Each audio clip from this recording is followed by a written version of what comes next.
Online, we're gonna start about 6 minutes, gonna start at 5:35. 6 minutes or so.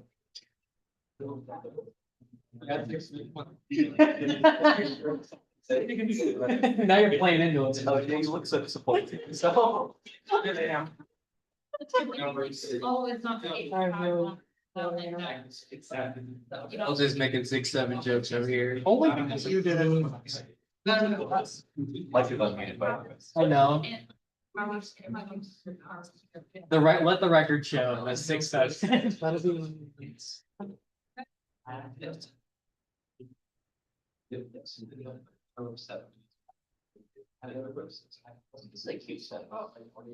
The Zoom link. Michael got to be out and well done. I like these bathrooms, how they look, but the functionality. Well, it was me. I am a sucker for this sort of medium wood with a soft white light. It just feels a little more. It's a little more firm. I do like the other thing. I want to look this like. Okay, we're definitely at quorum, we're good. A little prestige. Class. Makes us feel important. We're on the same level as the Board of Trustees. Yeah. That's what I'm saying. I'm sorry. I'm surprised there's not like burn marks over at the wall over there because of Grand Harbor. Pyrotechnics is crazy. I saw a video. Was Like, that, was that Harper's idea?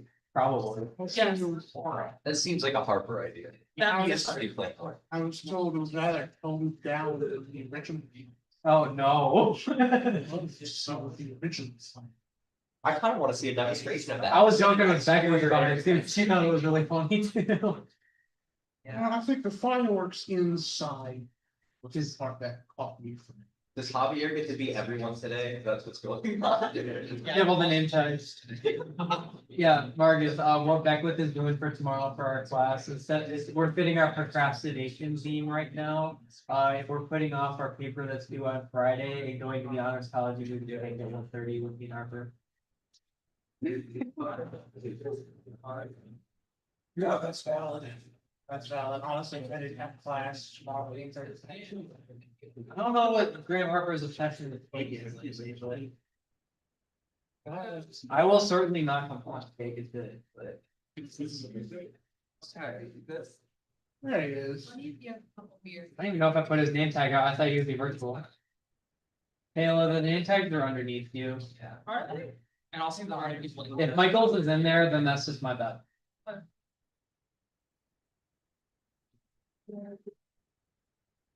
3 more minutes. 3 more minutes. You get back for yours. I actually all set. There was just an extra one in there. I don't know why. First GBM with the name placard. We have some. Pretty low flying around. I'm still waiting on that. Oh. It's okay too. She did, she did. I saw her over it. No. No. I don't know, waving at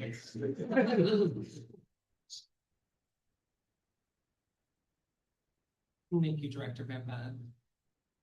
That won't be on the record. Motion to put it on the record. Could you clarify what we're putting on the record? Can we put things on the record? I don't know, I missed it, so let's put it on the record. Thanks, Vince. Much love. Seconded by chairperson, but hit the 10. Point of information if you want, Eric, get your The amount of people that aren't here is like genuinely scary. Is there a lot of people here? There's quite a few here. Yes, like How considering. many people are in the room? We'll find out when I take quorum here in about 2 minutes. I like 30 minutes ago. I know we have quorum. Yeah, we definitely have quorum. Because we also have like 5 online. I'm a little less scared now. Vince's camera. I think we're only missing like 2 or so people. No, I was on 13 members. Or 5 online. So. Yeah, okay. And I am a voting member, I just, That's why I pointed to you. yeah, okay. That's 4 people. Okay. Yeah, it's just a bigger room, I guess. Also, I would not hate it, you know, regular meeting space, I like it.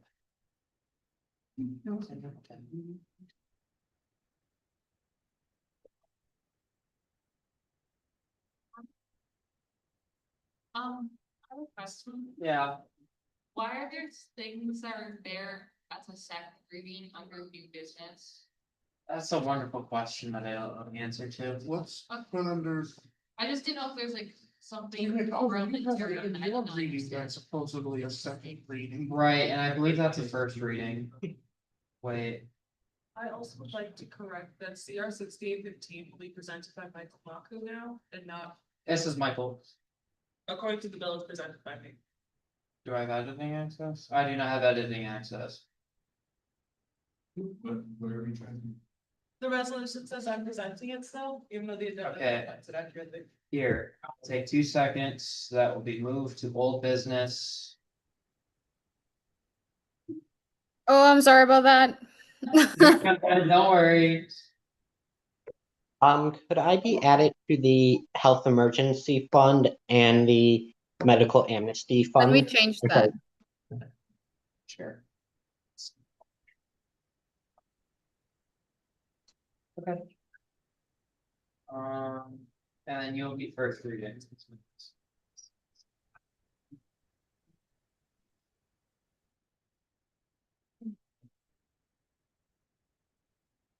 Okay. Everything corrected now. What? I said we do have a part of the agenda for this specific Also, purpose. motion to add the guidelines for disability is what you make. That we'll do in formal session, when I call the meeting order right now. Okay, everybody, I'll call this meeting to order at 5:36 PM.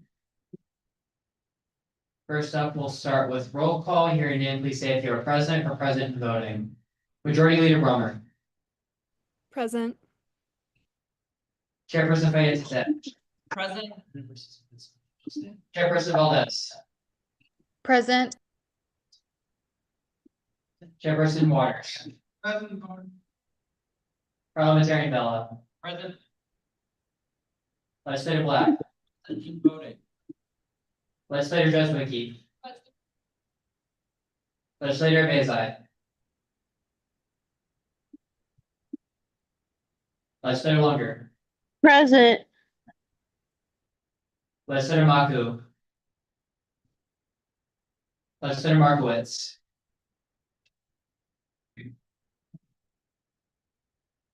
Legislator Martino. Present. Legislator Mace. Legislator Mason. Present. Legislator Obra. Present. Legislator Pershandaro. Present. Legislator Rosario. Legislator Serbu. Excused, Legislator Snell. president voting. Legislator Weekend. Present. Legislator Wolf. Present. Okay, with 18 members present, we have hit quorum. Next up, we'll move into our land acknowledgement. Further, we recognize the wrongs done to those forcibly removed from their homelands and commit to fostering an environment of inclusion that is responsive to the needs of First Peoples through our words, policies, and actions. Next thing on the agenda is the approval of the agenda. Are there any motions to amend the agenda at this time?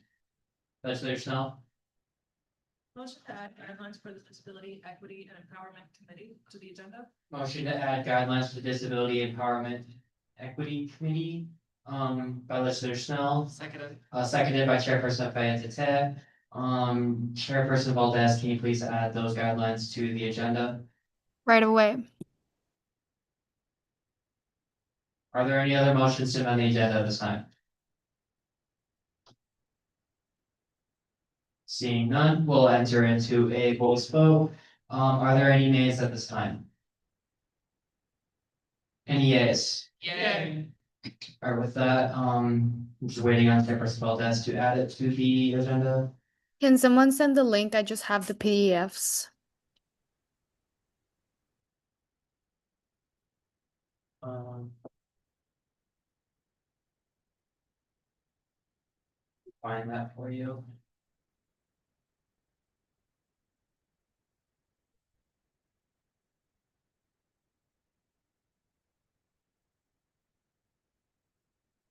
Chairperson Valdez, you should have the document now. Just got it.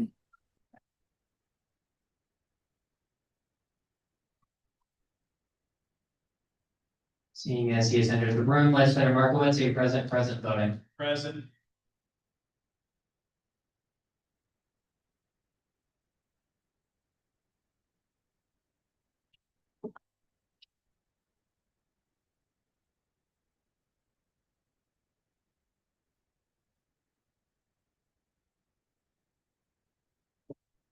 Okay, with that being added to the agenda has been approved. All right, moving on, we'll enter into announcements. Are there any announcements at this time? Seeing none, we'll move on into discussion. Are there any points of discussion at this time? Also seeing none, we will now enter into new business. First in new business is CB 6821. This is presented by Speaker DeVore. This is the first meeting. It is not eligible to be voted on at this meeting.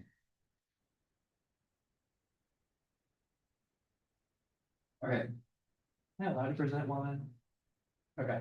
All right. So this bill establishes DSS and a Veterans Support Services Liaison, or VSS. You all know what both of those offices are. They provide a lot of vital services for a lot of people on campus, like for our disabled students and our veterans specifically. A lot of them also work together on a lot of things. But a great way for us to be able to properly assist them in like promoting their stuff and just representing them is to have a liaison or like a direct communication with these people. I was honestly surprised that a liaison position was not established years ago for these offices. So I took matters into my own hands and decided to do it now. I talked with both DSS and VSS. They're both down with the idea. They're both actively trying to find people to fill the position as well. I got nothing else with that. Are there any points of discussion on CB 6821 at this time?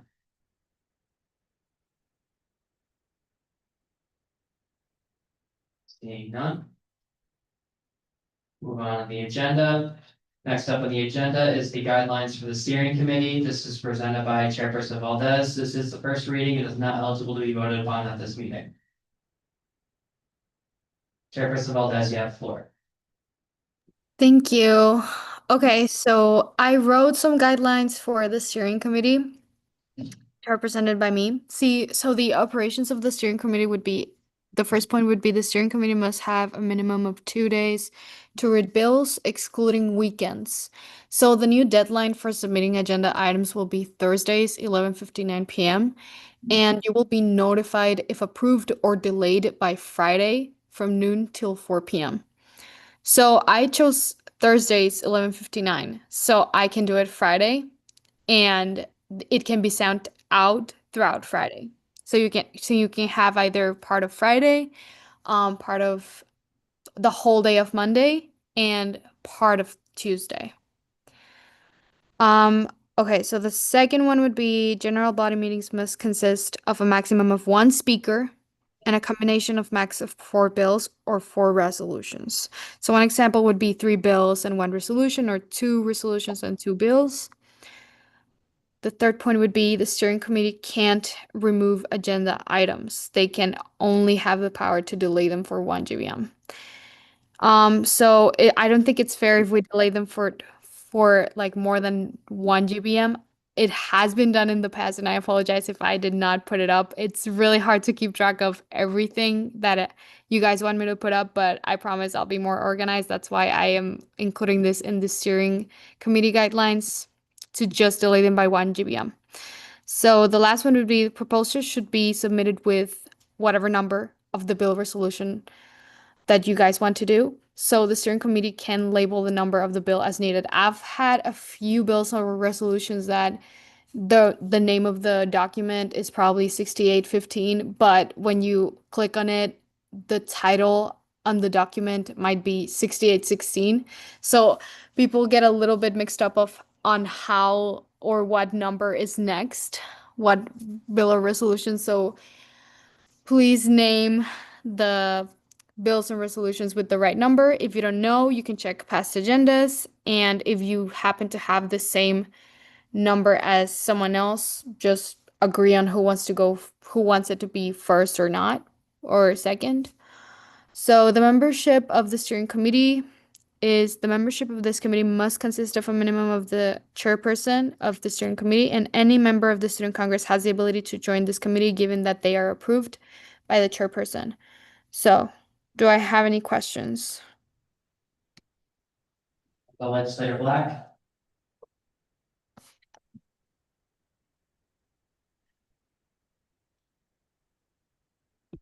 Apologize, as I raised my hands to pose the question, copy. As I raised my hand. As I raised my hand to pose the question, Oh. Okay, go ahead. Legislator Black, you want to just step up to the front podium? Is there a front podium?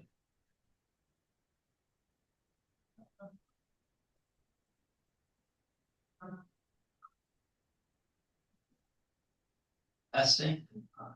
My sincerest apologies. I am so sorry. So the question I actually had is regarding the wording of .1A. The steering committee must have a minimum of 2 days to read bills excluding weekends. Does that include resolutions as well? And if so, would you be amenable to a friendly amendment to change the wording to 2 days to read legislation excluding weekends?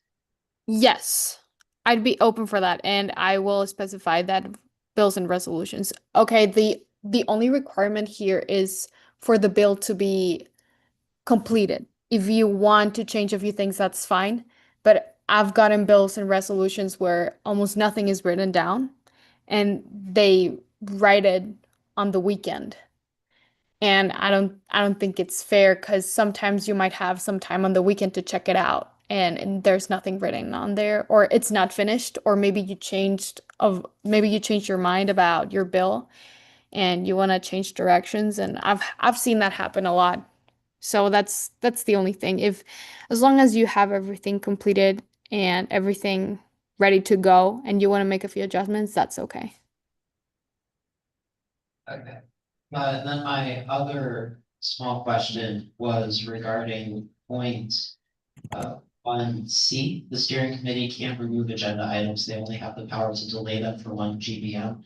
Correct. Regarding the committee's process in delaying the. So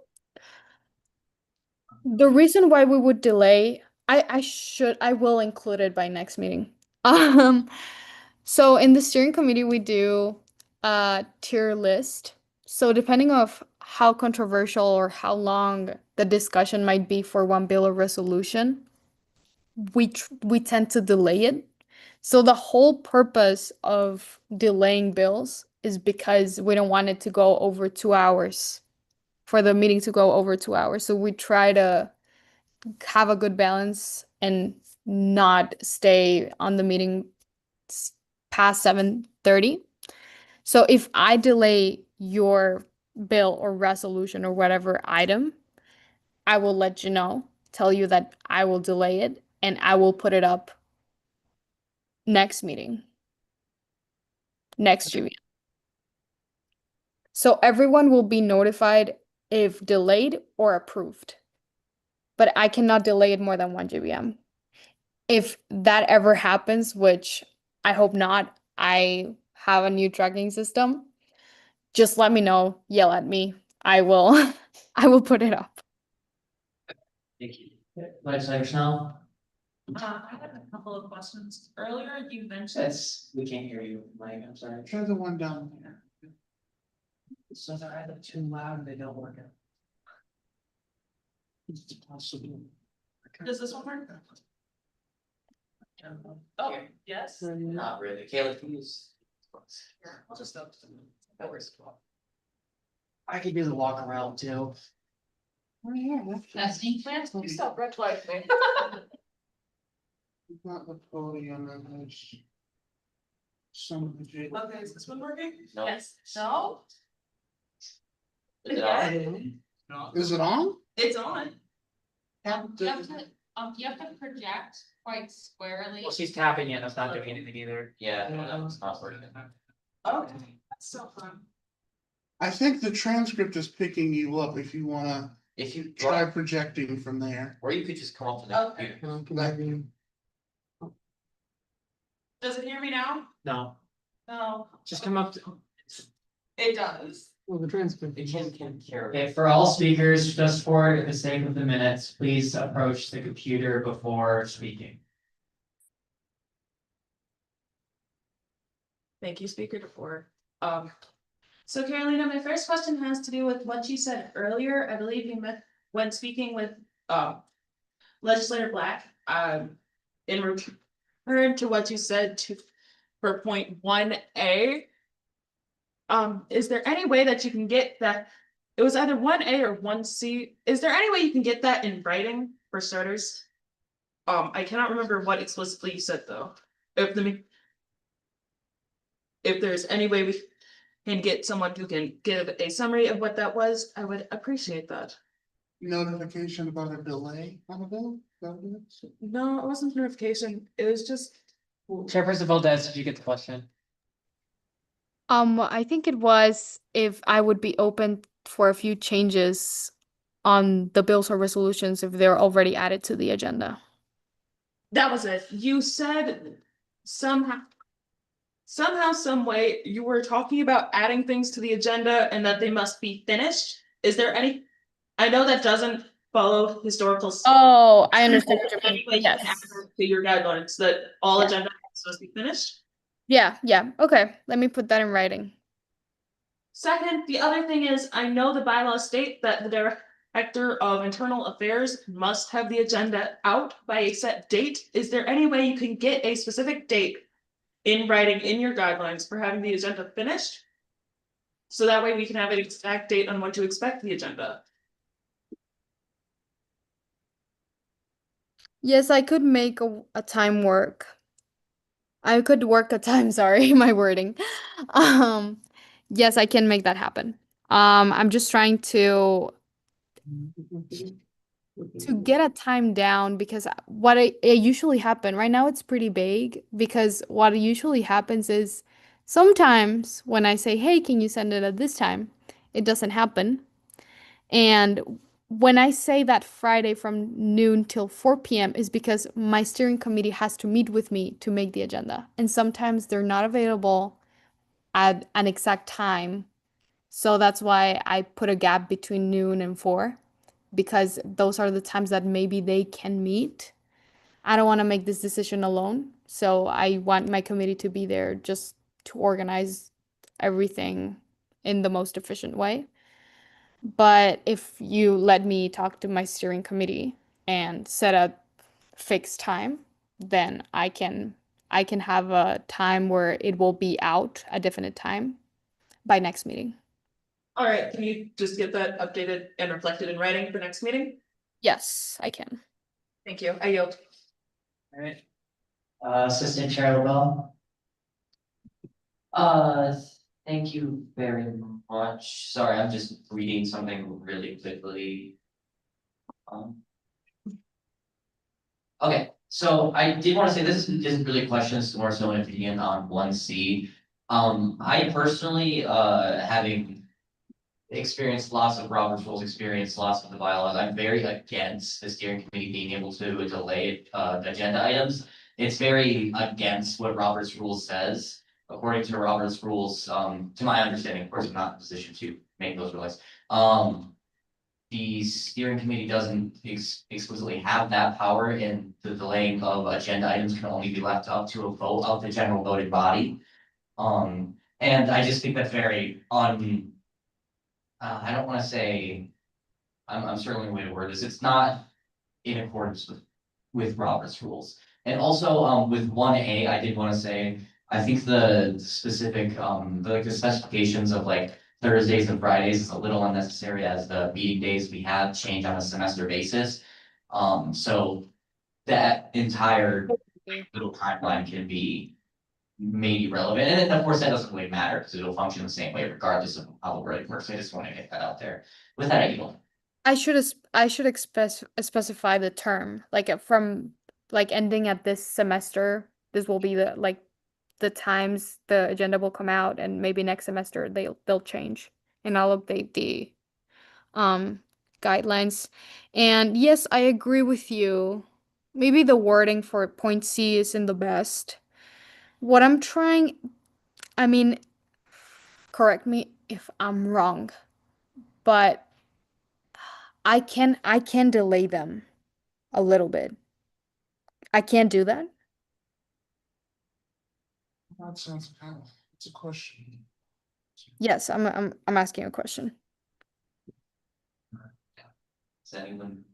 Motion to get that a parliamentary procedure check.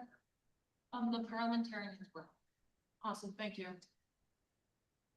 I'm asking for feedback. Noted a parliamentary inquiry from legislator Schnell, that is being reviewed by the parliamentarian. Okay. Sorry, legislator Wolf. Hello, a note on 1A, a language that would, be evergreen and would have longevity would be, saying the deadline for submitting agenda items will be 3 days prior to the meeting. 3 business days prior to the meeting. Business days would only include Monday through Friday and would exclude the weekend. Having that language say like that, submitting agenda items will be done 3 business days prior to the meeting. Would save these guidelines from having to be continually altered. Okay. Also, If my I second Yes, go ahead, sorry. My second thing is I'm a little bit concerned about 1B. Because once again, as you said, bills and resolutions come of all different varying qualities and characteristics. Some bills and resolutions are very short, some are very long, some pass, pretty unanimously without much discussion, some require a lot of discussion. So I think limiting bills and resolutions in this way, I feel like it become tricky. Especially if we have a lot of like old business, I feel like perhaps it might be more prudent to limit the number of new business items perhaps to 4 or like 4 items rather than entirety of all our business. Okay, yeah, I appreciate that. That is a really good idea. I'll take note of that and adjust. I think you're right. You're very right. But okay, regarding point A, that would mean you only have 1 day to write a bill or a resolution. If you send everything by Wednesday, then you only have 1 day because we have Tuesdays is GBMs, and then the day after you have to submit whatever you want to put up for the next agenda. Because I need a day to do the agenda and let everyone know that they'll be delayed or approved. My steering committee is not able to meet at any time. They're able to meet either Thursday and Wednesday. I was just more saying that we could use the language of a certain amount of business days or, it's the deadline. Mhm. Rather than using a specific day of the week. Okay. Agenda items must be submitted, 2 days, 2 business days before, GBMs. So if a GBM were to occur on a Friday, 2 business days before, would be, I believe, I'm sorry, I'm bad with dates, Tuesday. Wait, no, yeah.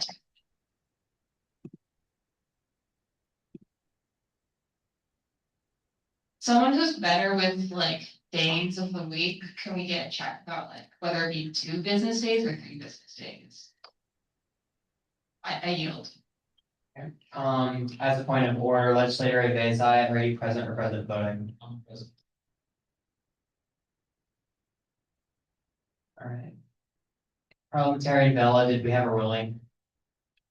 Yeah, so if you could pull it up on the board. So if I were to be an absolutist, I would prefer we didn't put limits on putting bills up, but as for 1C. I defer to the bylaws for this because I don't think there's even really provisions for steering committee powers, Robert's rules. But I think that's it. As a point of information, points of order such as that which refer to interpretations of bylaws may be referred to the judiciary chairperson of the meeting. There is also, discussion time has expired, and I will entertain any motions to extend discussion. Motion to extend by 5 minutes by legislator Snell. Are there any other motion, or sorry, is there any second to the motion? Seconded by legislator Pershandaro. Legislator Pershandaro, you have the floor. I have a question. No. Should I go to, which one should I go to? Try the one right, so steal one from G. What a privilege, that's all. Hello, That works. okay. I have a question when it comes to limiting GBMs to 2 hours. Is that in like official? Is that a hardcore set in stone policy that we have to adhere to? Or is that something that we should revisit our adherence to? I couldn't hear the question. I'm sorry.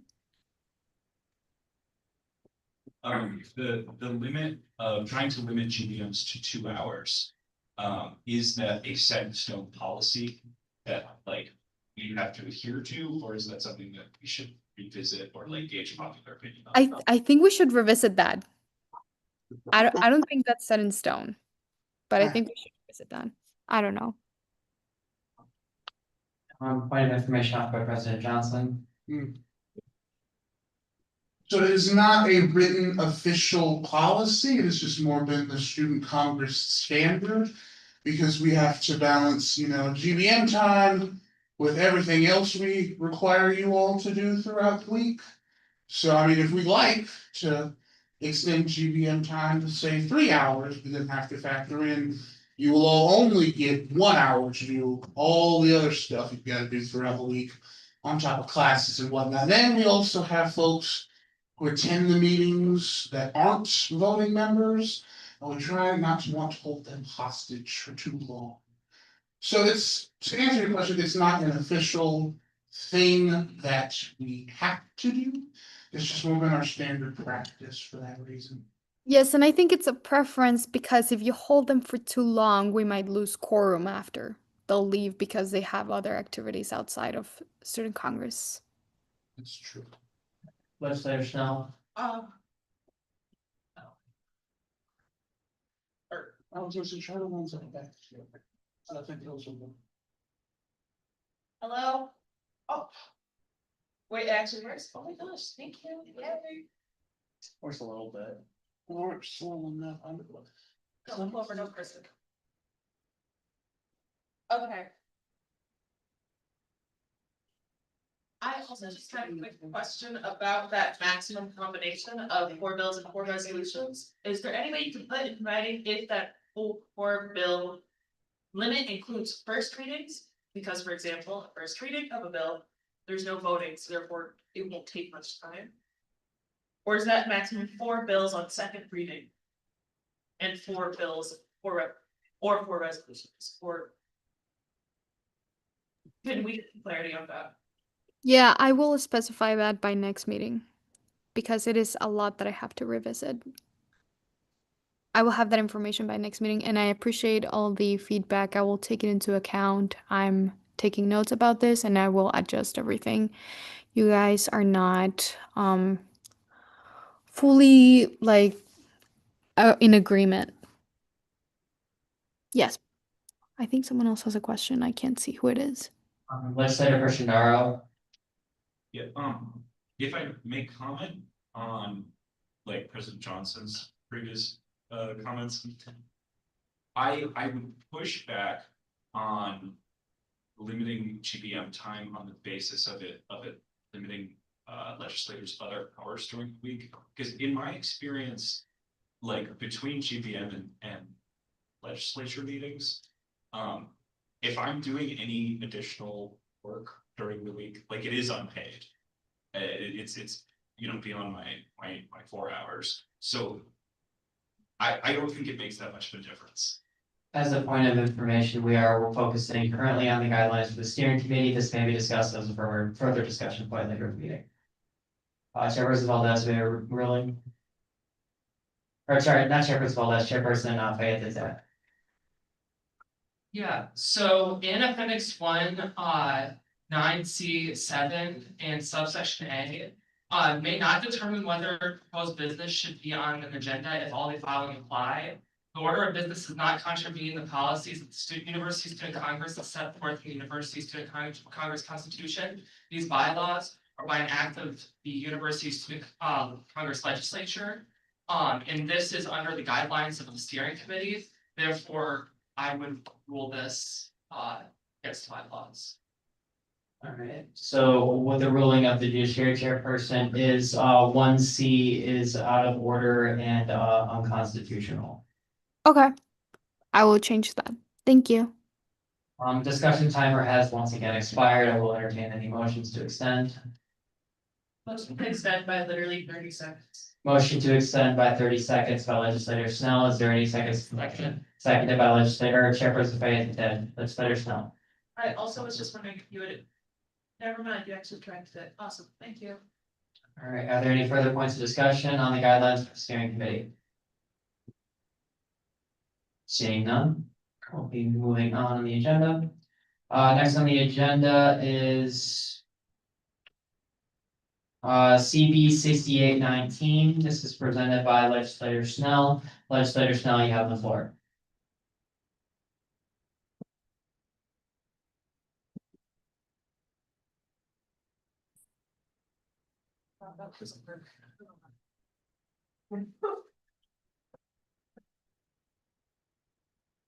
Hello, so this one is a bill, as we are all aware that in the past, we have much support given to our Healthy Campus initiatives, including but not limited to a $20,000 donation to the Graham Counseling Center. Alongside that, I know we all are somewhat aware of, if not remember, in the bill to set the budget this year, we had one line item called our soft body doll. This would be in order to help the GHC get that or tools to sort of educate the public. However, myself and speaker before actually sat with Director Ann Rayford of the GHC. She recommended that while those might be helpful in other practices, in her practice, it would not do much good. However, what students do need is access to that health emergency fund. While they're pretty set for now, we would like to instead, in order to continue that push to help them in any way we can, rename this line item and repurpose it from purchasing these dolls in order to then include them and include those funds to the health emergency fund and donate it there. Any questions? Are there any questions at this time? I'm sorry. Are there any questions at this time? Legislator Wolf? I find this bill to be, this resolution to be very practical, and I think, we are ready to motion, to move into a vote. I will call that motion out of order as this is a first reading. Oh, okay, but I thought this was the second reading, so sorry. Are there any further points of discussion? Legislator Markowitz? Yeah, would you mind just clarifying what is considered a health emergency that money would go towards? So, does this work? Oh, wow, awesome, thank you, Marcus. So this one. A health emergency for many students who don't know, if you go to Graham Health Center, they do take many insurances, however, for students who might not have insurance, their costs can be covered by this health emergency fund. For students whose coverage might not cover, whose insurance might not cover that, and have to pay out of pocket. The THC makes a point to try and limit costs to $15, $20, $30 maximum. However, some students might be in a situation where they might not have $30, whether it's just due to costs, due to outside emergency, so on and so forth. As such, the health emergency fund is there to help shore that gap from students who need care but can't afford it, or students who want care and need it and also cannot afford it. The other half of it might be an emergency. If you're at a session, it might not be able to pay immediately. This would help cover it. If you can only pay half of it, this fund covers it. So many situations where, in essence, a student can't afford to pay the full cost. As such, they use money from this fund. Does that answer your question? Yeah, just one follow-up on that. So I've never been to the Graham Health Center. I know a decent amount about it, but I don't know all of the services they provide. And so like, what would be an example of like a situation, an appointment or something that students might have? Because I know obviously they're not an emergency room or something, but how do they? Quick correction on that. They would not be a full set emergency room, but they do handle emergencies on campus. So for example, if you have the flu, a cold, of course you can go there. The other half of it is if you need general care, you can go there. They don't handle sports physicals, those have to go through the sports physicians, however, they can give you a physical. They act as a full doctor's office. If you need gynecological. Gynecological? Care. Thank you, Mr. President. Care, then they would be able to serve you. If they might not be able to set a broken bone, but they also can offer prescriptions if you need psychiatric care, if you need help administering medication. For example, our students with diabetes might need help administering their insulin. They're able to offer that. There's so many options, truly. And the other half of it is they aren't just giving care, they're able to educate students on care. I know they run a lot. An exorbitant amount of sexual education events throughout the year, including but not limited to recently the Love Respectfully, which is a combination of both sexual health education as well as anti-domestic violence education events, so on and so forth. I know they have another one coming up November 5th. That is about sexual education and some of the myths that are covered in media. Force acts, they just happen to focus a lot of their education and outreach on that because we're college campus, it happens. So yeah, any other questions? No, thank you. Legislator Oberon?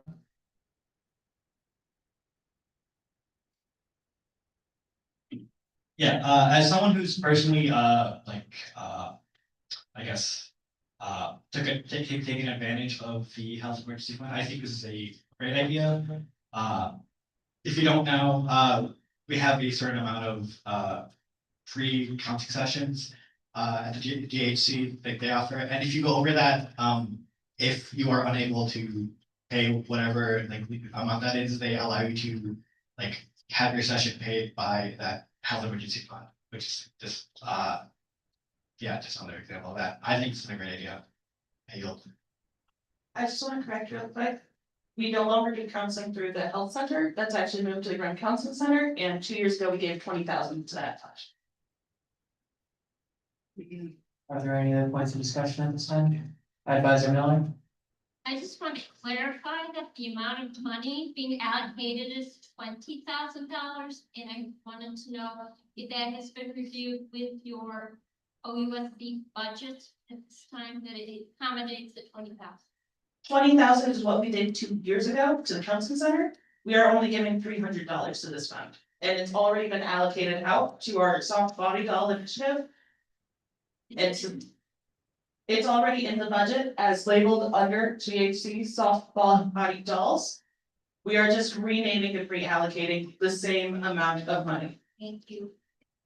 Are there any other points of discussion, Assistant Chair LaBelle? I was gonna say, this isn't a question, this is more so an idea to put in everybody's mind. This isn't something Student Congress has done, but this is a very helpful and simple bill. But one thing, under my understanding of Robert's rules, you can skip the first reading and move straight into a second reading and then a vote. And I think this bill would be something that would very much benefit from that, as we can move that timeline along. I just want to put that idea in everybody's heads. See, in the Senate, they can't. Are there any other points of discussion or any motions to be made at this time? Oh, Sense of parliament change it, no? no, legislative weekend, is that again in the back? Legislative weekend? Motion to move into a second reading by legislator Weekend. Do I have a second to the motion? Seconded by legislator Snell. Just for a point of information for future use, the motion is a motion to dispense the reading. A motion to dispense reading passed by a second. Sorry, we do have to enter into a vote on that motion. Are there any nays on the motion? Are there any yeas? Yeah. The ayes have it, the motion has passed. We will now move into a second reading on CB 6819. Is there any further discussion on CB 6819? Wait, do I actually have to read it again? Because I literally just There you did. go. It's just, Seeing none, as we've entered into a second reading, we are now eligible to vote for a vote. just reopens the discussion. All right, when you hear your name, please say if you're yay, nay, or abstain. Chairperson Waters. He just walked out. Like, I think he's coming back. He just. All right, we'll pass. Legislator Black. Yeah. Legislator Rosario. Yeah. Legislator Snell. Yay. Majority Leader Brummer. Yay. Chairperson Fayette. Yay. Chairperson Valdez. Yay. Parliamentarian Bella. Yay. Legislator Guzwicki. Legislator Vezai. Legislator Lunger. Yay. Legislator Maku. Yay. Legislator Markowitz. Yeah. Legislator Martino. Abstain.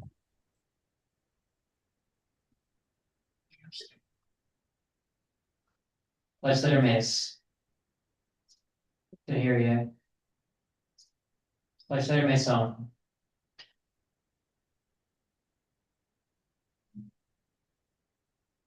Okay, Legislator Obra. Yay. Legislator Pershendaro. Yay.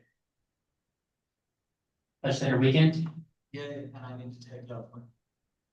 Point of privilege recognized by Legislator Weekend. Legislator Wolf. Yay. All right, with that, Hi. with that, I have like 2 large containers of Lebanese rice.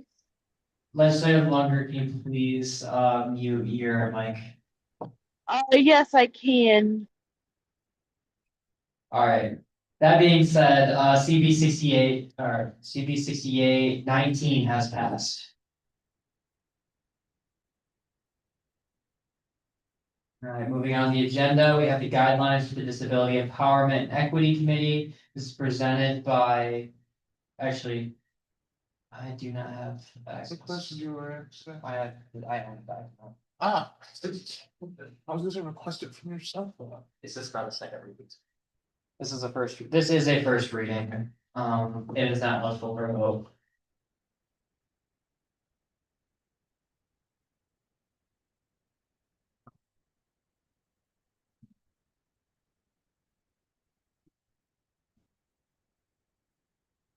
Okay, yeah, as said, we'll move into guidelines for the Disability Empowerment and Equity Committee. This is presented by Legislator Lunger. Legislator Lunger, you have the floor.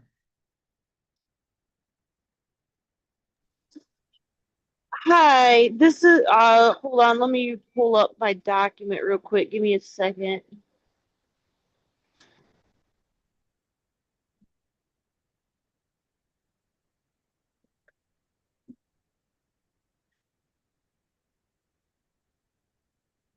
That will be it.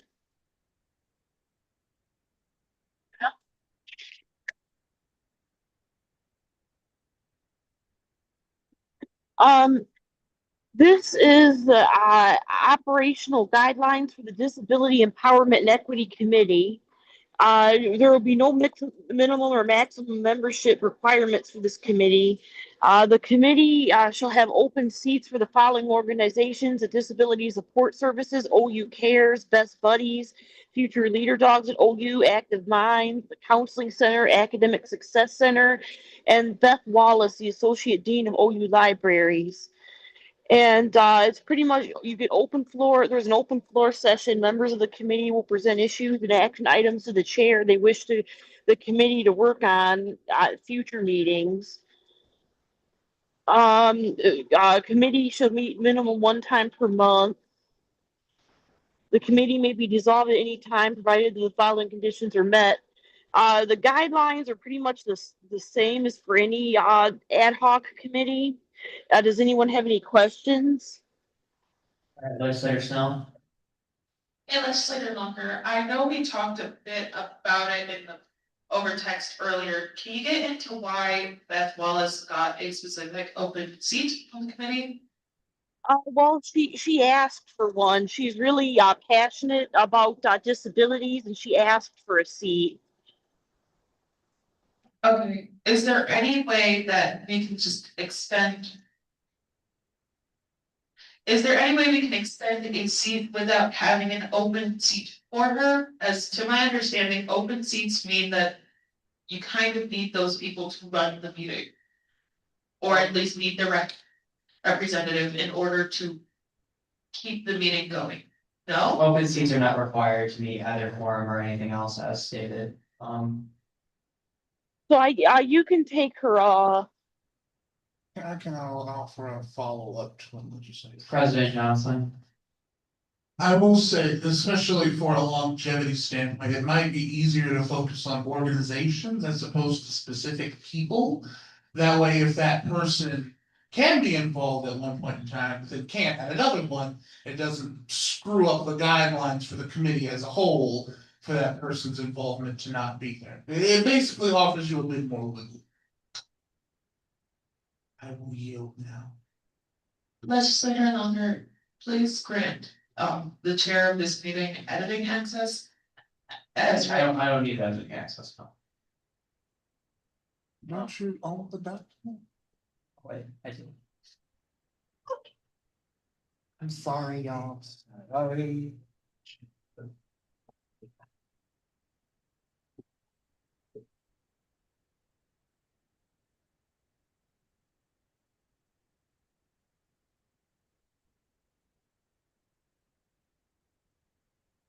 Okay, Advisor Miller.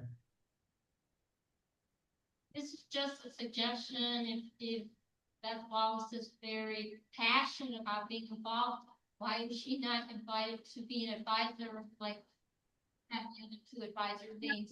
It's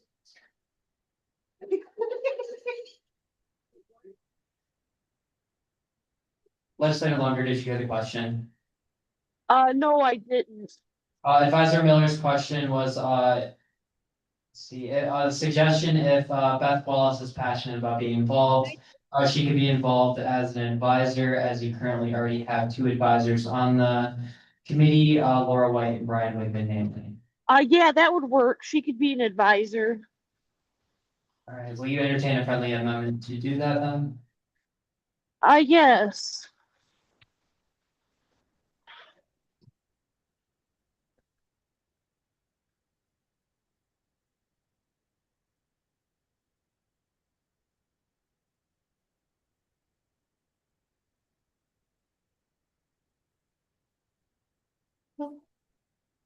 All right, are there any further points of discussion, Legislator Snell? Is there any way we can get it written down specifically that the meeting must be except have both ground level floor access? I see that one, but I do not see that it has to be both an online component and a in-person component. Yes. Awesome, and then I know we also discussed having closed caption and or transcripts available. I believe that was in the original establishment bills.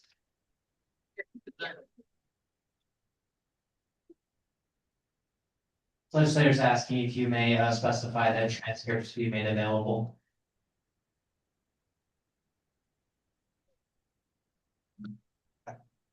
don't know if I know what the fuck you were asking. Legislator Munger. Yes. Legislator Snell asked, if you could and specify that, transcripts be made available in the guidelines. Yes. Are there any further points of discussion on the guidelines for the Disability Empowerment Equity Committee? Seeing none, we'll be moving on the agenda. Next on the agenda is CR 6815. This is presented by Legislator Maku. This is a second reading and it is eligible for a vote. Legislator Maku, you have the floor. Firstly, can people hear me? Yeah. Okay, thank you Legislator Snell for presenting this for me last week. I'm not able to make every meeting because I have class during this time, but it was canceled today, so I won't talk about this too much since it was discussed, I think, or 2 weeks ago actually. But I would like to mention that Michigan State University has something similar to what I'm proposing. Or read a few things off.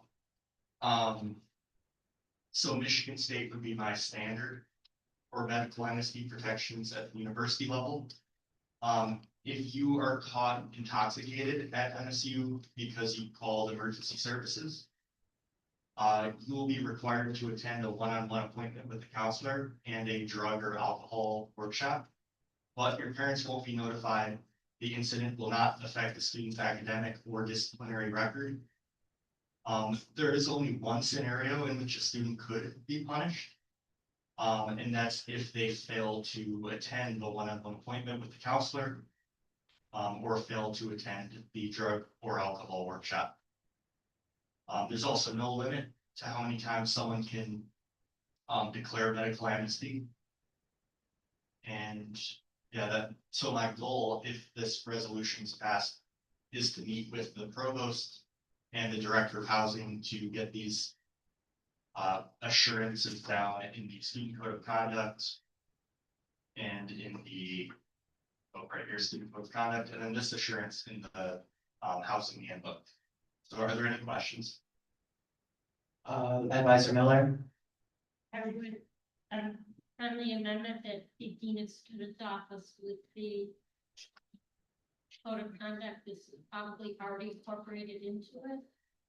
But I would add dean of students office to that. GM students to which this? Said to the provost and the housing. I did mention dean of students. I didn't say it out loud, but I meant to say it out loud. Thank you. Are there any other points of discussion on CR 6815 of the Senate? Legislator Burgennaro. I'm very in support of this bill. I have a question of like logistics in other situations where a student like would be disciplined for having alcohol. Like, I don't think this is a concern, but like, is there a proper way of avoiding like a student gets caught for alcohol and they say, oh, then I need to go to the emergency room. Like how does that work?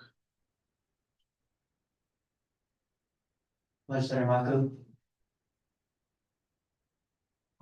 Typically, after looking through MSU's, it's not called that handbook, but it's like almost like the student code of conduct. There usually has to be intent to seek emergency services for getting caught. So I think there could be something in place that says you're not eligible for medical amnesty if you get caught and you claim, oh, I need an ambulance or something. So I imagine there could be something stated in the housing handbook or in the code of conduct. So I think there could be like some nuanced provision that we could work with the dean of students on. Point of information by Legislator Snell. If we're going, Legislator Maku, to my understanding, you're basing this off of MSU's site. Just before I step up. This resolution isn't necessarily based on it, What But you're I- pushing for is though. but I do think that NSU's policies be better, so that would be something I would try to fight for. Awesome, then yes, actually, they do clarify the limits to medical amnesty. For starters, as legislator Malcolm said, there has to be intent present. There also is a outside organization that reviews, specifically, they list the OSSA or the REHS, if legislator Malcolm doesn't mind expanding on what those two boards are later. Appreciate that. To determine if the student will qualify for medical amnesty, students also need to demonstrate a commitment to the steps recommended by alcohol or other drug professionals. And they will be monitored to see if they are involved in repeated alcohol or drug abuse incidents. As that then indicates that it's more than just medical amnesty, it is a larger issue. The other half of it is, medical amnesty does not cover other prohibited behaviors. So for example, a student can be caught using drugs and covered by medical amnesty. They cannot be caught distributing illegal substances.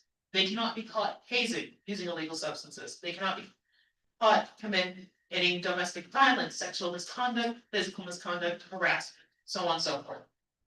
Essentially, their policy just states, as long as you are not abusing drugs and alcohol, to which then we get a different stuff. However, you're still covered by medical amnesty, it's just taken a bit more intense.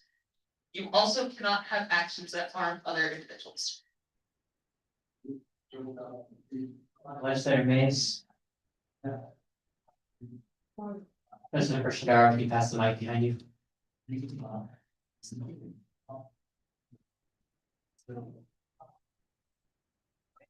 Hear me? Yes. Random information, so. Well, I probably want to question. So basically, are we with this, with this resolution? Are we trying to kind of elaborate on the middle pursuit of conduct and try to get it into the housing, policies as well? Basically. Legislator Maku. Yeah, the goal would be to slightly revise the student code of conduct and the handbook so that there's an explicit assurance itself that. Okay, are there any further points of discussion on CR 6815 at this time? Legislator Snell. I also would like it noted that, I'd like it noted that when we do discuss the term medical amnesty, it isn't just like, oh, free pass, I can do whatever I want now, great, no punishment. As there still is the law, for example. So, well, it just says that the school itself will not punish you. However, for caught by like a police officer, for example, federal officer plead. While marijuana is legal in the state of Michigan, it's not legal on the federal level, so you're still in legal trouble there. You're still, it's just saying the school itself cannot hold you, cannot punish you academically for this. There you go. Any further points of discussion on CR 6815 at this time? Okay. Seeing none, recognizing a point of personal privilege from Majority Leader Brummer and Chairperson Valdez. We will now enter into a vote. Chairperson Waters. Yeah. Legislator Black. Yeah. Legislator Rosario. Yeah.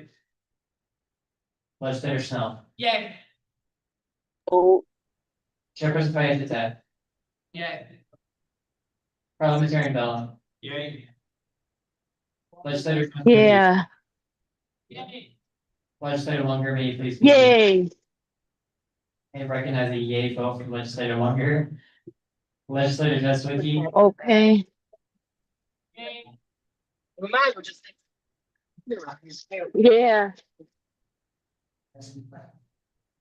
no,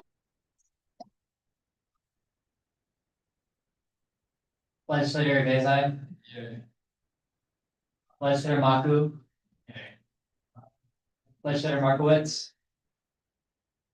Yay.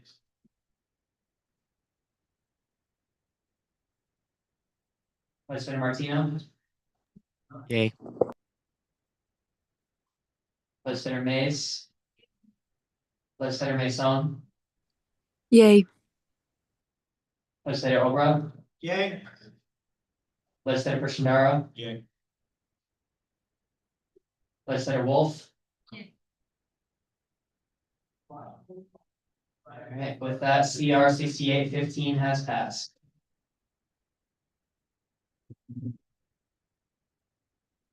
Moving on, in the agenda, we will now enter into discussion. Are there any points of discussion at this time? Legislator Snell.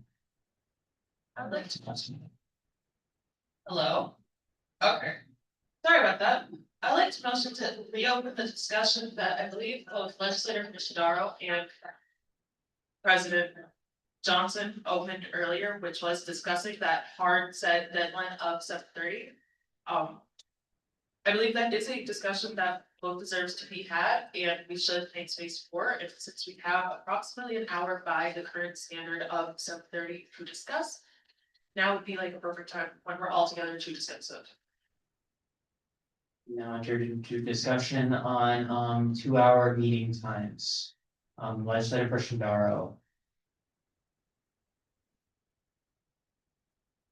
I think, it would be valuable, I'm parroting some things from, parliamentary development. I think it would be valuable if we had something like, a case by case basis, if we're in a room where we need to vacate it because there's another reservation, then we can, postpone, we can motion to table the discussions that we need to have until the next GBM. Though, I mean, obviously we can avoid like building the snowballs, putting things off all the time. But I don't. I would like to hear more reasoning for like a consistent hard and fast 2-hour limit. That's it. Legislator Snell. I just also wanted to, for lack of a better word, reaffirm what legislator Christian said, as someone who I think arguably in this room has the most experience sitting on both sides, being both a paid legislator this term.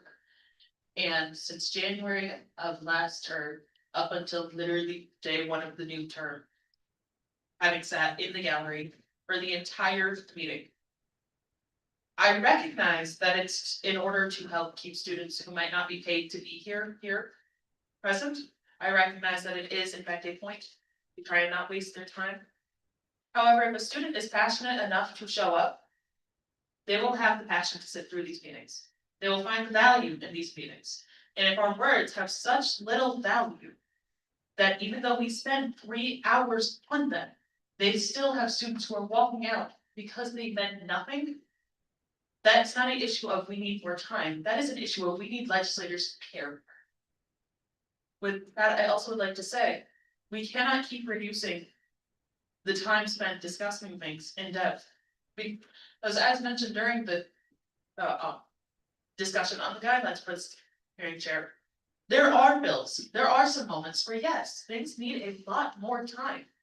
That sometimes even 2 hours can't get 2 hours when one bill might take up a whole hour. That the other bills deserve their chance to shine. And the other items on the agenda deserves the chance to be heard. But more importantly, we deserve the chance to give an agenda item the space it needs to be heard and full on the record. And I feel that the precedent we are setting of moving things to the legislature meetings, to task forces. While yes, they keep our times here shorter, those are also meetings that are not typically open to the public. Those are meetings that are typically off the record. And if we are truly making a difference here, as we all came in here to do, then I believe it is. We owe it to the students to keep everything open to the light, and available for them to attend and see and view. With that, I yield the floor. Assistant Chair LeBeau. Thank you. First, I wanted to second pretty much everything legislator Snell said. I agree wholeheartedly. But also, I did want to say, I do recognize, like, I'm very against adding like a 2 hour like limit, like hard limit into our bylaws or something against that. I think that would be completely unnecessary. It would add a bunch of loopholes we would have to go through. I don't think it should be added to any guidelines that pertain to our meetings. But I do think, however, it would be a good thing to just generally shoot for, just unofficially, like, yeah, let's try to get our meetings to only last until 7:30. And then if it goes past that, clearly we have a lot of things to discuss. And of course, through the steering guidelines, the steering committee can, try and achieve that goal, achieve that aim. But if it goes over, especially in the winter semester when we have tons of things to do and there's lots of controversial stuff happening, that's just not gonna happen, without you. Director Lasecki. Thank you, Madam Chair. I'd like to concur with what the previous speakers said. I'm firmly of the belief that in a decision-making body like this, first off, all deliberations should be accessible to the public. And we can't give the impression that we're making consequential decisions that are gonna affect the student body behind closed doors. I'm also a believer that when you're having a meeting, where possible, and I think it's certainly possible in this case, you should talk until you reach a decision. You should not rush a decision, because when you rush work, it's going to be sloppy. We can't afford to be sloppy in a place of work like this. So I guess all I have to say, I oppose the idea of adding a hard stop, but I would be pleased if we could find some other creative ways to make these meetings a little bit shorter without the detriment to the work that we're doing. I yield, thank you. Legislator Markowitz. Just a little bit longer. Just a few thoughts on the topic. So for context, when I first joined Student Congress, I asked the then president, do I have to go to GBMs? Because that was the only thing that I didn't want to do. I just wanted to focus on student engagement. And while I've come to understand that GBMs are also important, I stand by the fact that I think we do a lot more outside in our actual OU community than we do in these meetings. Now, obviously, the meetings are necessary. We need to pass legislation. But I stand by the fact that if we're going to have conversations, if I find something little in a bill and I'm like, hey, why are we doing this? I just go ahead and message the person beforehand. And so that way, conversations that don't even need to be had because they're like, oh, well, actually, I meant this. Here, I'll clarify. Boom, it's done. The change has already been made. But then it's like all the conversation that we have in here is just like the condensed portion, that we're no longer having that like extra kind of back and forth, people are confused, getting clarification, like all of that is done outside.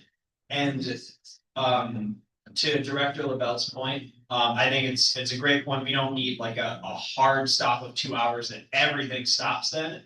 But I think we should always be shooting to try and get it over with 2 hours, because at the end of the day, if we do have a 3 hour meeting and then an hour legislator meeting, there's going to be plenty of people, myself included, that are going to be like, all right, that's my 4 hours. I have way too many other things that I need to focus on. I allocate 4 hours of my schedule for student congress. With that, I yield. Legislator Snow.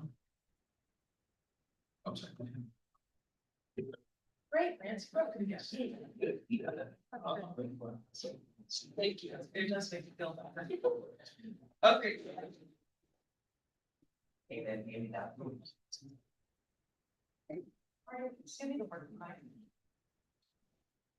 Oh, right.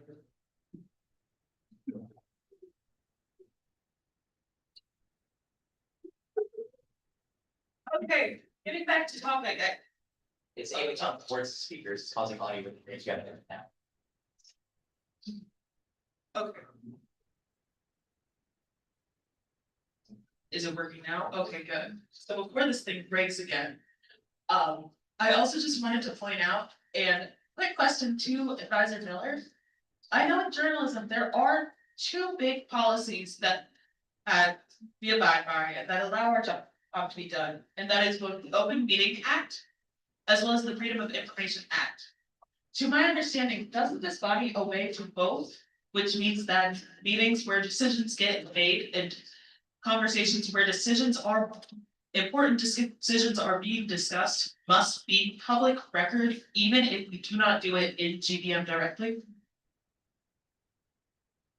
I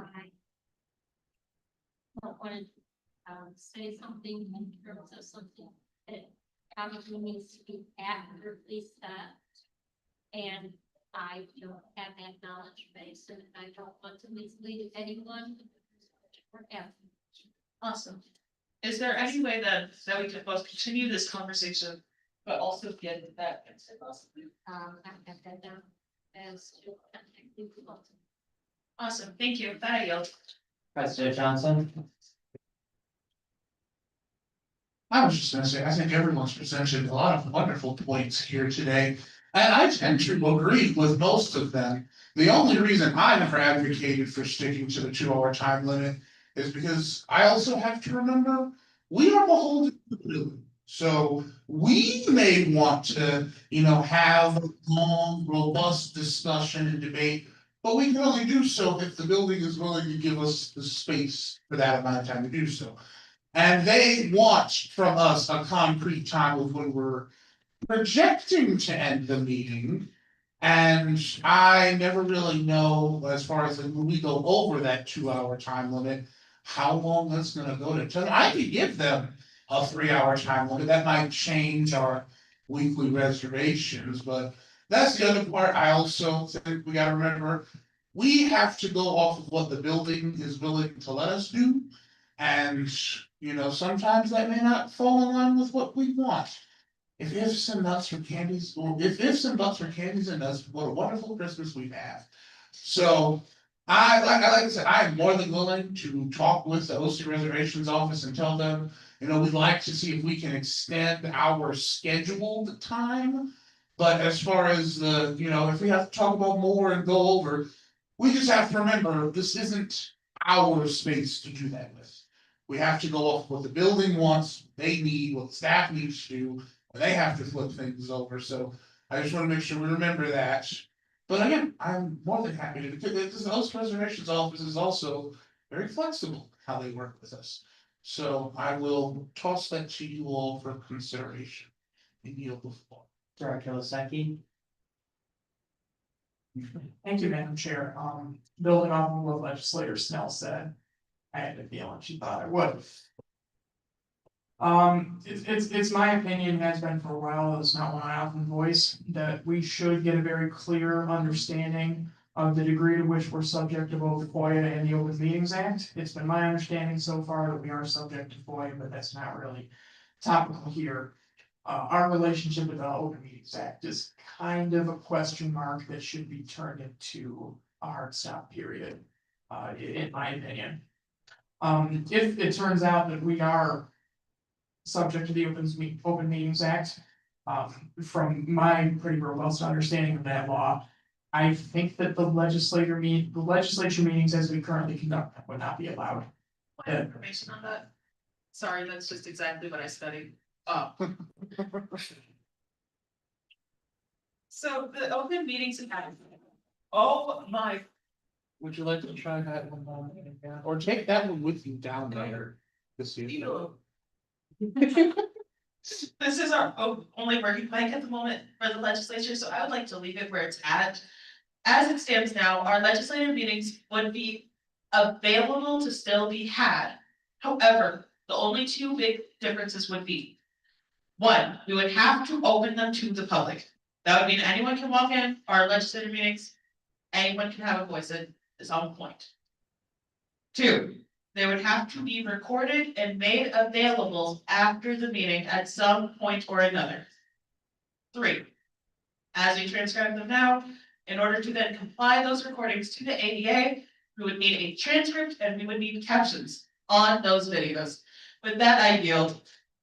Thank you, Legislator Snell. That's sort of what I was getting at, but I appreciate you going into greater detail for folks who aren't as familiar. Assistant Chair Lavelle, I'm gonna try and make this comment brief. I did wanna say, I just wanna draw back to earlier point in the conversation of what we can do to make, meetings shorter. I think I wish legislator Markowitz was still here for me to say this. I completely agree with his point he made. When I was, doing my like bylaw reforms last term, the amount of times that legislator Markowitz would just text me a bunch of questions beforehand, and we would work out a bunch of changes, and it would save so much debate time, especially when I was presenting so many different bills, pretty much all at once. It saves so much time, and I think it's a matter of not of what can we do to formally make debates shorter, what can we formally do to make meetings shorter, more so just building better habits among the legislature to just like informally cut down on that discussion time. With that idea. Legislator Snell. I'm not following up that.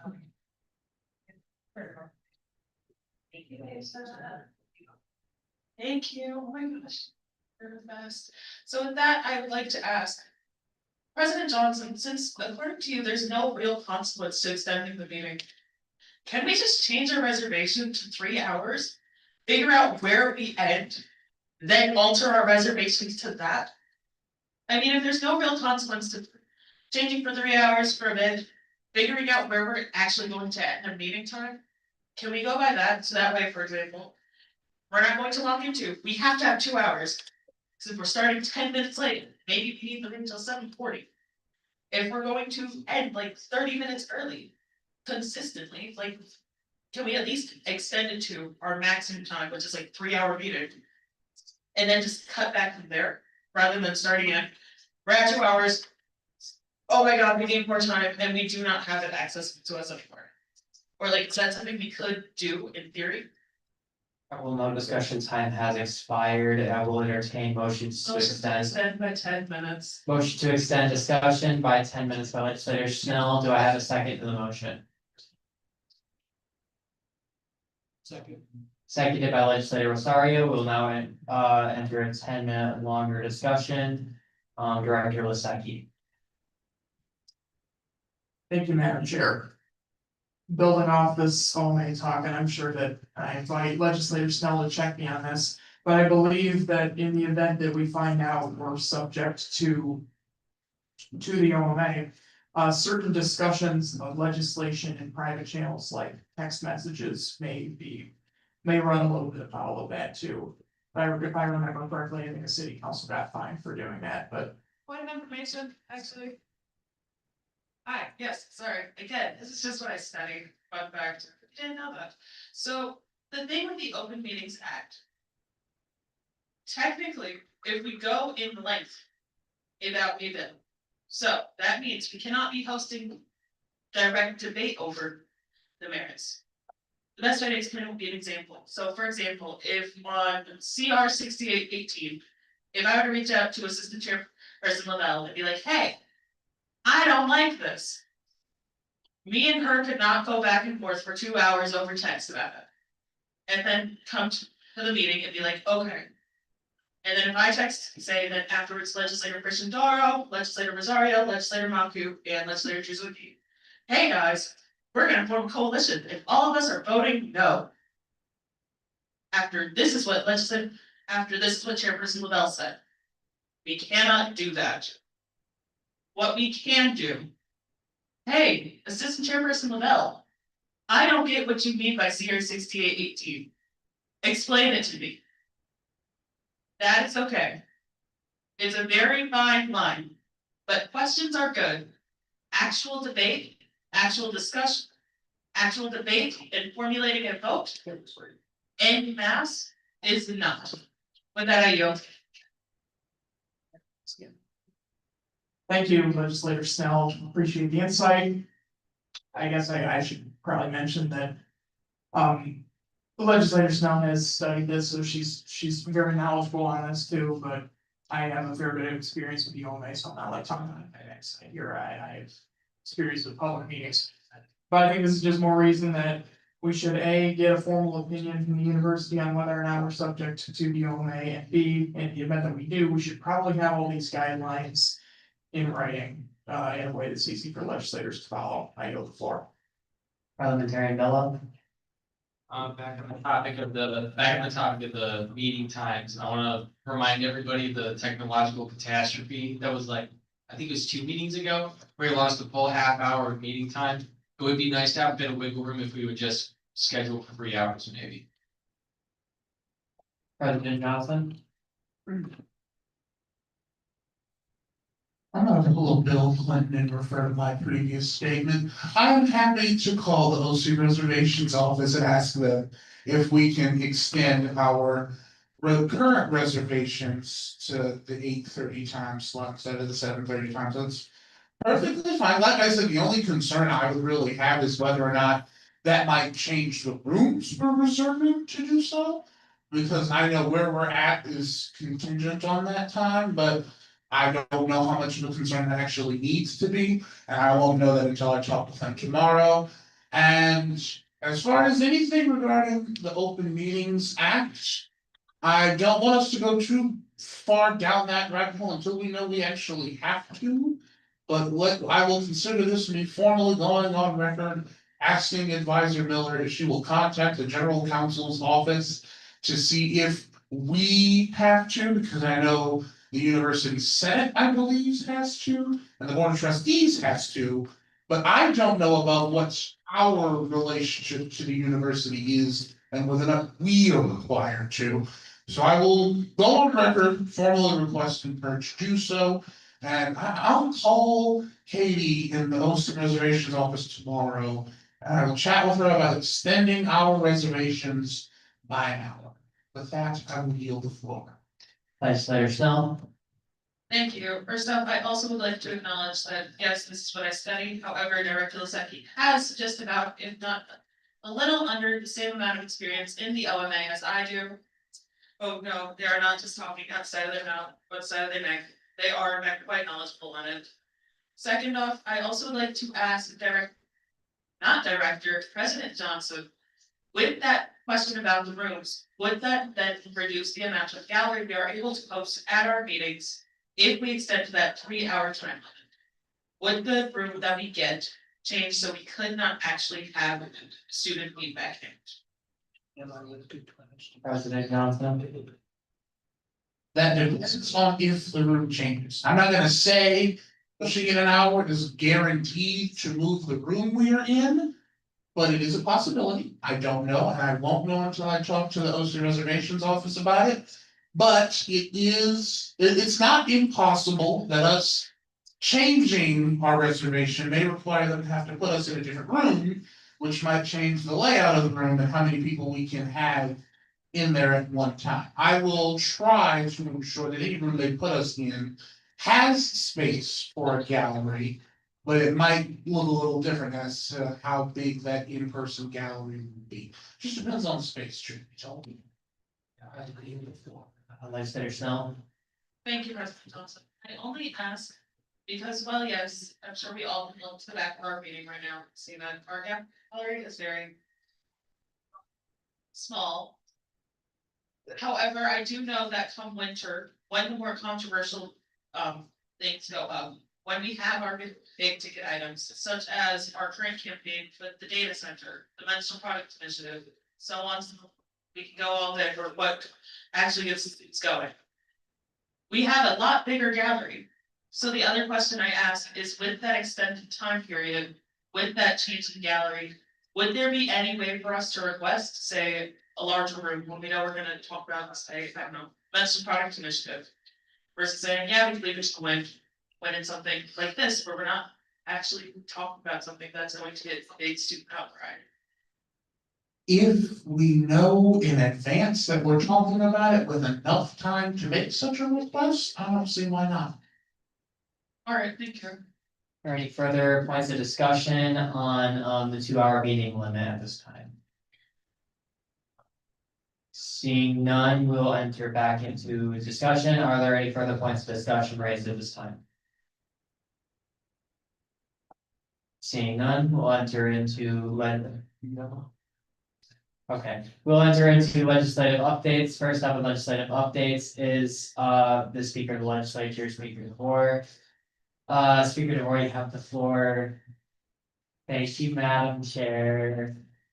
Okay, yeah, I know. All right, I love my little bit. Okay, so right now, we got kind of a lot of events coming up within the next like week or so. So a lot of those, we really kind of desperately need people for if you are free.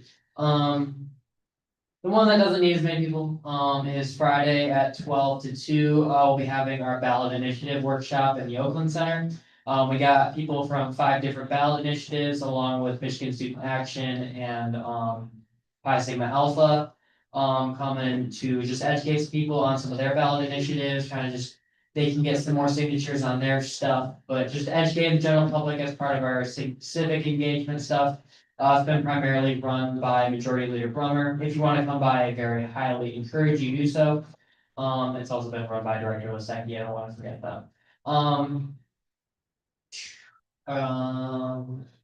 November 6th, we have, Meet the Reps. We've talked about it at several of our legislature meetings. I had a when to meet out for a very long time, and that was the only reasonable time to do an actual tabling thing. I was able to only get 3 tables for it, which is less than I wanted, but I'm still gonna make it work.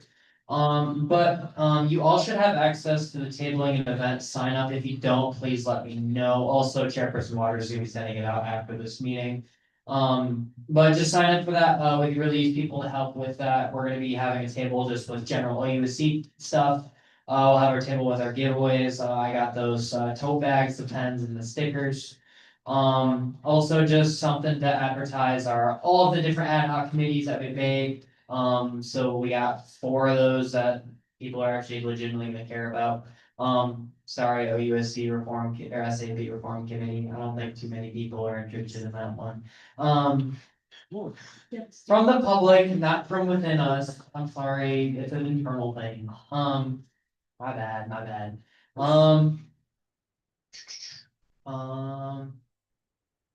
Other than that, update wise, Mensa products have been going pretty good. We're waiting on an order of a pretty large number of them. We're running a little low, but we could really use some people to help wrap those. Also fill, I think, 2 more buildings this week need to be filled. So if you're free, you definitely should go out and do that. Just clock in a little bit of your extra hours you got from the semi-shorter meeting today. I am blanking on my other thing. Oh, and I've been working currently with Coordinator Alon from the GSC to work on that petition. Hope you didn't forget about all that to get him increased in job title to Assistant Director. I currently have a resolution at least started that I'm going to be meeting with President Johnson further on. I'm also just meeting with Coordinator Alon just to get further details. Also working with the GSC to expand just know what we're doing with that LGBTQIA plus action committee that I'm the chair of, also which apparently made me the GSC liaison. That's a fun fact I just found out. So yippee, I guess. Yeah, that's about all I got for my update. I'll move on into updates related to legislative leadership. Chairperson Waters.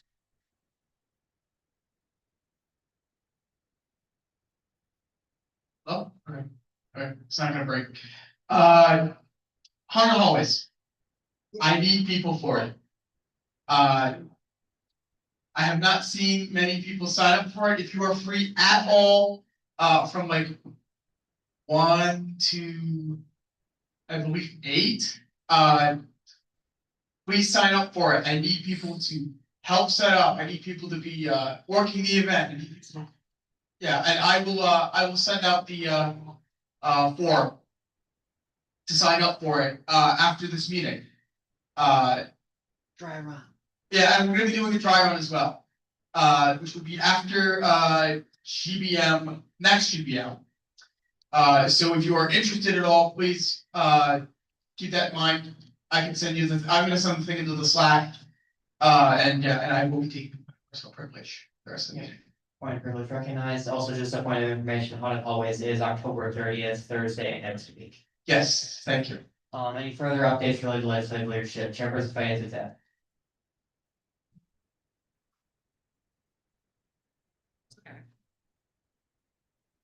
Yeah, so I just wanted to make a quick announcement regarding people clocking in their hours. So I have a an evil list of people that have not been clocking at least 1 hour per week. If you are unaware, if you do not clock in at least 1 hour during the week, it is in the bylaws that I have to put you up for removal. So please, please do your hours. Obviously, I will message you before you are put up for removal as a warning. I know I have made some emails already, so please just clock in at least 1 hour. I'm begging you. And with that, I yield. Parliamentarian Bella. All right, so it's my pleasure to announce that the parliamentary guidelines are very nearly done and they will be. Thank you. I'll be figuring out the best way to disseminate this. It might be messages on Slack, it might be an email blast. But anyway, when you get them, I encourage everybody to read them. It's just an overview of how all the meetings go, all the points, all the motions. And everybody should know what these are so that we can have smooth meetings. So that's about it. All right, are there any further updates related to legislative leadership at this time? Seeing none, are there any updates related to legislative projects and initiatives? Legislator Snell. First off, I just want to point out, this was almost the 1 week where I would not actually be talking during this time. However, I would like to remind Speaker DeVore, we are tabling September 11th with the GHC during their sex education event. September 11th? Or not September 11th. I'm tired. It's November, September 5th. November 5th. That one. Thank you, Legislator Snell. Legislator Markowitz. Yeah, so just a quick thing on my end. I set a reminder for each month to reach out to my mentees from the mentorship program. So if you have not reached out to your mentees or your mentor for the month, please do so. On top of that, if you're a new legislator that joined after the mentorship program was established, please just shoot me a Slack message and I'll get you hooked up with a mentor. As a reminder to everybody, the idea is just to increase efficiency within our body, help connect people that may not know that there's people in the university already doing things, help better educate everybody on what everybody's doing. And so we discussed this being a year-long thing instead of just a couple weeks and then after one meeting it's dead. So please stay on top of it. If you have any questions, let me know. Any further updates related to legislative projects and initiatives? Seeing none, are there any questions related to legislative reports? Advisor Miller. I would just like to make one comment about the hour to check in. That I believe that if people check in, they need to work. And if they're just checking in to get a paycheck, then I think that you and they need to review why they're a member of Oakland versus Sioux Conference. Thank you, Advisor Miller. Are there any other questions related to legislative reports? Seeing none, move on to the liaison report. Are there any liaisons who'd like to give a report at this time? Liaison Garcia.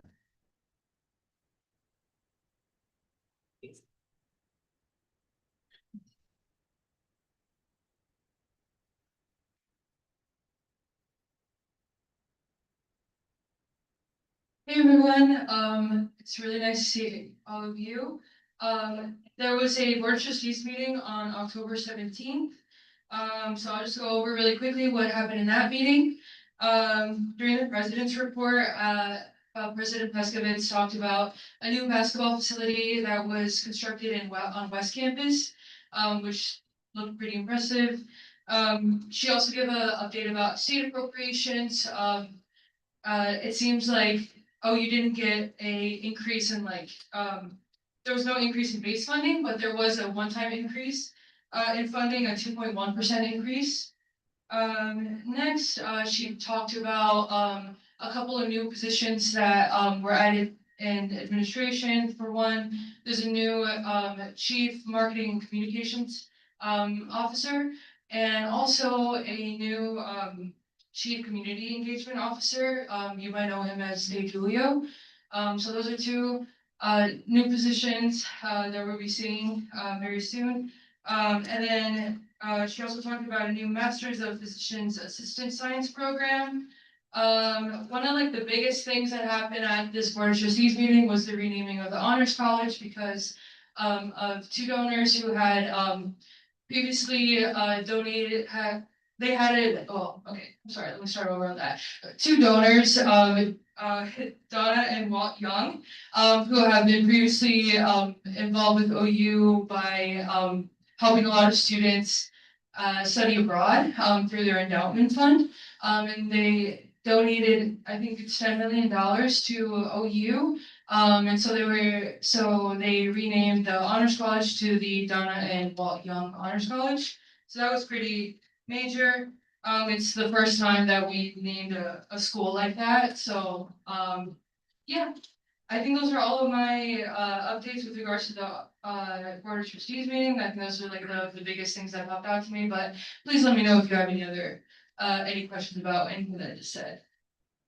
Okay, thank you, Camilla. Are there any other liaisons who'd like to give a report at this time? Seeing none, we'll move on into executive reports. First on executive reports is Student Body President Marcus Johnson. President Johnson, you have the floor. Hello. I must say, it's very interesting that we're in this room today, given that when the Honors College was renamed, I was informed that pyrotechnics were deployed in what I'm assuming was right around this region over there. I knew to expect something a little off the wall. Fireworks in the building were not on my list. But you know what? I gotta give it to Dean Harper for exceeding even my expectations. Let's see, what were all the things I wanted to get about my report? So we had a Senate meeting last week, which was interesting to say the least. We did vote to have the OUSC Director of Sustainability be a permanent fixture in the CDEC committee, which was fun.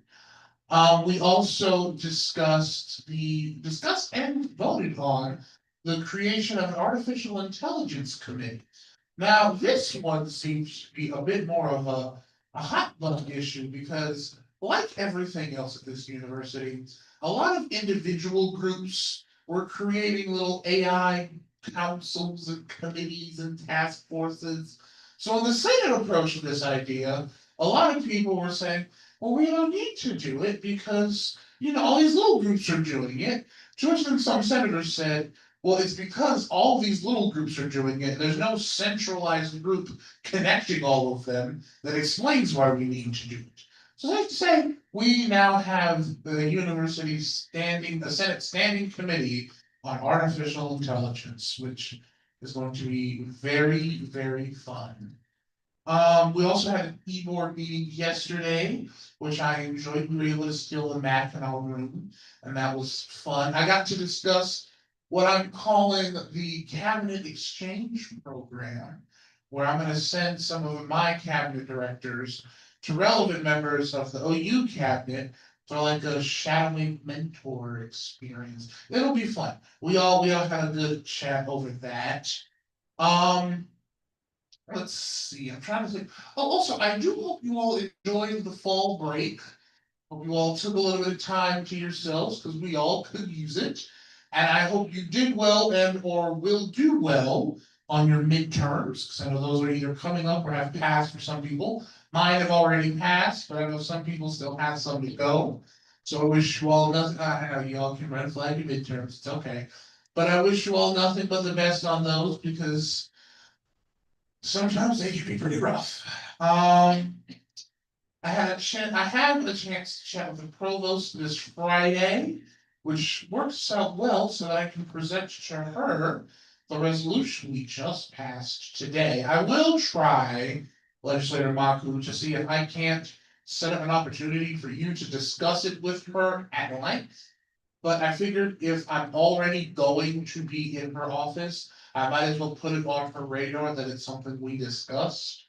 And I will set you up with the Dean of Students office to see if there's someone in there you can get you to talk to just to make sure, you have access to all the necessary folks on that end.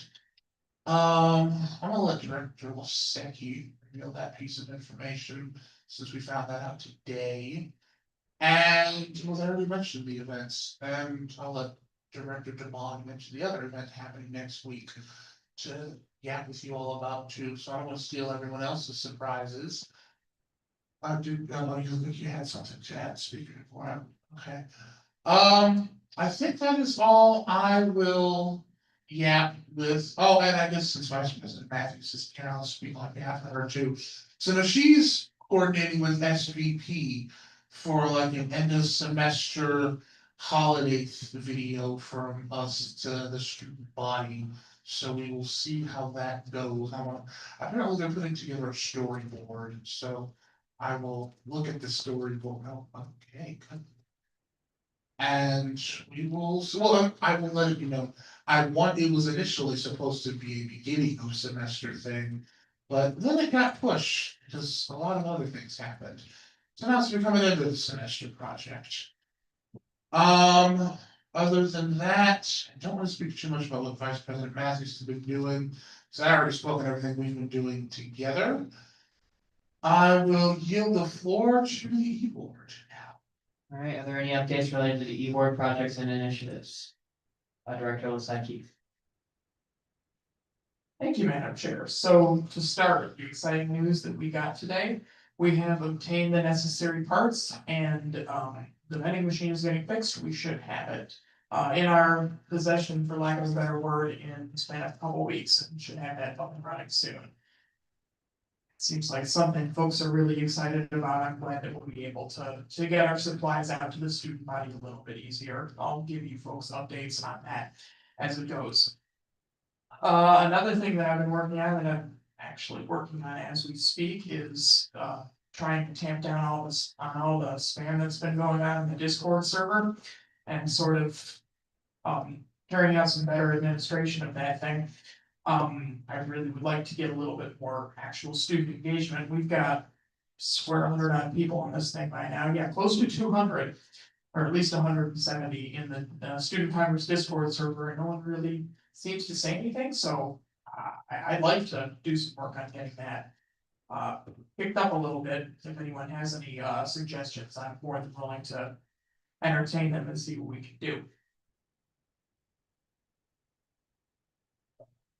I just got distracted by something the parliamentarian said in the Discord. I'm trying to think if there was anything else. It's been a weird week. I think I'll just leave my updates there. Thank you all. Good night. All right, are there any other updates related to e-board projects and initiatives, Director Demond? Thank you. I do not want to take Advisor Miller's thunder here, but Make a Difference Day is Saturday, 9 to 1. We have a campus cleanup. You can stop by, help make our campus greener. Also, next Thursday, October 30th, Beaver Fest. I just made a sign up for it. I will send it out after this. Let's do it. I am. Are there any other updates related to e-board projects and initiatives? Okay, seeing none, are there any questions related to executive reports, Legislator Wolf? Director Demond, do you have any updates on the purchase request for the adoption of the Beaver? I do not, but the same. Director. Director Young. I will get that in. We'll get that in. I will get that in. All right, are there any further questions related to executive reports at this time? Legislator Snell. Thank you, Madam Chair. Just for the Discord, now making it a little serious, I'm sorry. I think one thing that'd be really nice would be if we could get, whenever we get the agenda, if marketing committee, aka Zaria, Asia, you two, the three of us. If we could do like a little graphic talking about what we're going over, and then after, if we could maybe all recap, take an extra 20 minutes when we have, say, for example, a meeting that ends like today, where we're ending around 7:30. to take like 20 minutes and make a cute little graphic that just shows, this is what we talked about, this is everything that got passed. That'd be nice. And we could bet it up, have it be a weekly thing. That kind of thing. Or even just have students or legislators put their legislation up and a description of what it could do. And get some feedback to that. Well, the last bit you mentioned, having legislation posted, and so that was sort of intended from the beginning, never really materialized, but I'd like to make that practice if we can, but thank you. But I think everything you mentioned, I'm definitely open to further discussion, but further discussions gonna need to take place before any of it happens. Parliamentary Bella. Yeah, on that note, I just want to bring up something that I was planning for the parliamentary committee where, every once a week, we make a little summary of some part of Robert's rules and put it out. So people have like a quick little thing they can read, better understand Robert's rules. I was thinking we could just have that be something we can put out in the Discord every week. I think that would be really neat. Let's talk more about how to get it done though. Assistant Chair Lavelle. I'll make it quick. I just wanted to say, I think we should really update people's roles in there, because there's a lot of legislators that are no longer legislators, still marked as legislators, including myself. With that, I go. I'll get that fixed tonight. Legislator Snell. Honestly, parliamentarian development, that's a really good idea. Is there any way that all of the committees could do that? I know it might be a bit difficult for some of them, but I mean, for example, sustainability committee, it would be really nice to see like, hey guys, this is what we did to be sustainable this week. Or maybe even like, hey, the school donated X number of pounds of recycling or something, I don't know. Something like that, just through all the committees to keep it active. That sounds like a good idea, but it also sounds like it could be a lot. So we figure out specifics of how to do that and make sure we're not spamming people with notifications. I'm all for it. Parliamentary Mello. Just an idea I'll throw out there, maybe just a committee updates channel and just a role for all the people who update them. I think that would work. Okay, are there any further questions related to executive reports? Seeing, Legislator Snell. Oh, don't you do it. Okay, before this mic breaks, just bouncing off of what legislator assistant chairperson Lavelle, thank you, said, I noticed there are also some legislators in here who are not well marked as legislators, such as legislator Mays, who is not apparently a legislator in the Discord. Is there any way we can go through and correct that? Thank you. That will be fixed tonight. Thank you. Are there any further questions related to executive reports? Director Lasecki. Yes, I want to ask first that last statement. I can't make sure that those roles are updated if I don't know who everyone is, so, for legislators present who are participating in that server, if your name in the server is not your name here, please make those two correlate so I know who to update. All right, any further questions related to executive reports? Seeing none, Advisor Miller, you have the floor. Thank you very much for the shout out about Make a Difference Day, which is this Saturday. I really want to challenge all of you that you should be doing civic engagement as well as community engagement besides just on campus, but off campus as well. And I have not seen very many of you even signed up to participate. We are going all over the Tri-County area, and it'd be so great for a Saturday morning to be able to role model what it means to be civically engaged as well as community oriented engaged. It's online where you would sign up. And I really want to encourage you to do so. Somebody's phone is right down there to make sure somebody didn't lose their phone. The other thing is you as university student organization leaders should have received a community engagement leadership survey, and just encourage you to fill that out. It is a research project done by the Department of Organizational Leadership at Oak University, trying to see your engagement with the outside community as well. And fortunately, I heard that it is kind of, I'm supposed to fill it out too, so I haven't done that yet, so I'm guilty. That is rather lengthy from answering it, but I would encourage you to at least do the first part of it. There's a second part that is optional. But just want to remind you as student leaders to assist in this research project. Other than that, I will make sure that I follow through with the assignment to talk to legal counsel about your role in Open Meetings Act, FOIA, etc. I just had the experience of being FOIA last week. Thank you. Legislator Mays. I have a question about the Make a Difference Day. So like for the off-campus stuff, do we have to provide our own transportation? Because that's the one, that's just what I didn't know. One thing throwing me off from doing off-campus stuff. Well, because we don't have the financial resources to give buses or need the transportation, what we do is ask students that do have transportation to provide carpooling. But we also this year have opportunities for you to